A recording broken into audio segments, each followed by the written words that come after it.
그런데 이제 이번 대장동 건 성남 FC로 이재명 대표가 기소가 됐다라는 뉴스를 전해드리고 있는데 아마 이 방송 보시면서 시청자 여러분들께서 그래?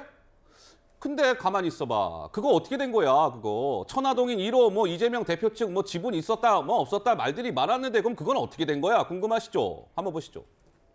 검찰은 이번에 기소할 때는 일단 저거를 뺐답니다. 최근 검찰 조사에서 정민영 변호사가 천화동인 1호에 이재명 대표 몫이 있다는 걸 2016년경부터 알고 있었다. 이런 진술을 추가로 확보했다.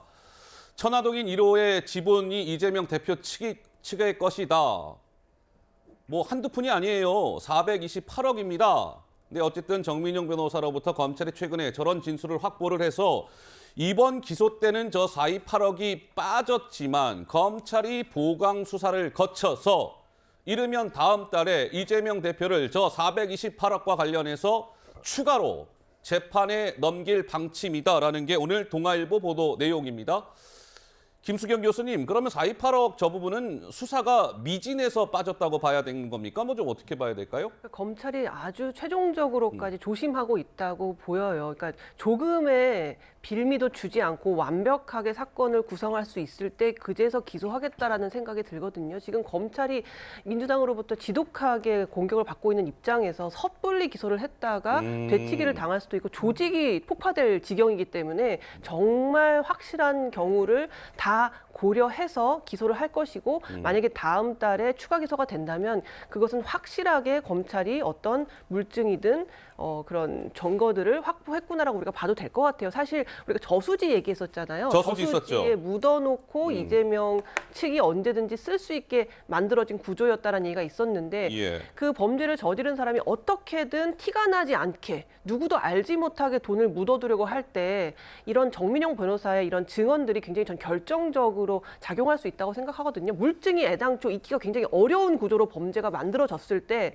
저는 이러한 증언들도 상당한 영향력이 있을 거라고 생각이 듭니다. 그리고 또 한 가지 말씀드리고 싶은 거는 지금 이재명 대표에게 있는 그 혐의들이 너무 다양하잖아요. 쌍방울, 위례, 대장동, 성남 FC.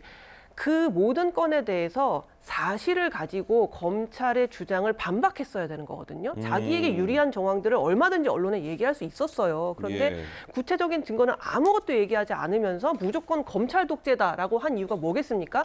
다 다른 사건을 간편하게 공격할 수 있는 그 캐치프레이즈는 검찰 독재 하나인 거예요. 검찰을 흔들어버리면 그 사안이 아주 복잡한 것들을 다 반박하지 않고도 한 번에 모든 사건을 다 자기가 반박할 수 있어져 버리는 거거든요. 굉장히 손쉽게 지금 반박하기 위해서 검찰 독재라는 말만 계속 앵무새처럼 반복하고 사실상 각 사건에 대한 검찰의 주장을 뒤집을 만한 어떠한 이야기도 언론에 확실하게 얘기해 준 적이 없다. 그런 말씀 드리고 싶습니다. 알겠습니다. 저 428억 저 부분은 굉장히 하여튼 중요한 부분입니다. 이제 뇌물액수가 428억에 달하는 거기 때문에 예단할 수는 없으나 어쨌든 428억 뇌물 엄청 큰 거잖아요. 그래서 단군 이래 최대 뇌물 사건이 될 수도 있다 이런 얘기가 나오고 있는 상황이니까요. 검찰 수사 상황을 일단은 잘 지켜봐야 될 것 같고.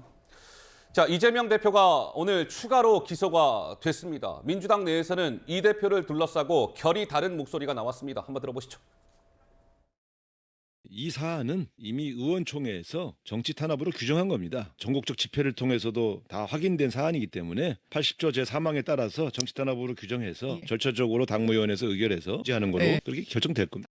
지금 질서 있는 퇴진 이런 얘기들도 나오잖아요. 일부 의원들이 하는 건 맞죠. 하지만 그런 얘기를 하는 국민들이 있다는 거를 우리가 중하게 생각하고 긴장을 해야 돼요. 별거 아니야? 그거 몇 사람이 그냥 떠드는 거야? 이래버리면요. 그때 민주당이 심판받는 거예요. 이런 재판 과정을 총선까지 가는 게 맞는 건지에 대한 고민을 피해갈 수는 없습니다. 그런 걸 놓고 이제 또 이재명 대표가 판단을 해봐야 되겠죠. 자, 이렇게 엇갈린 목소리가 나왔습니다. 당장 이제 민주당은 오늘 또 추가로 이재명 대표가 기소가 됐기 때문에 이재명 대표의 거취를 둘러싸고 글쎄요, 아마도 갑론을막이 좀 이어지게 될 것 같습니다.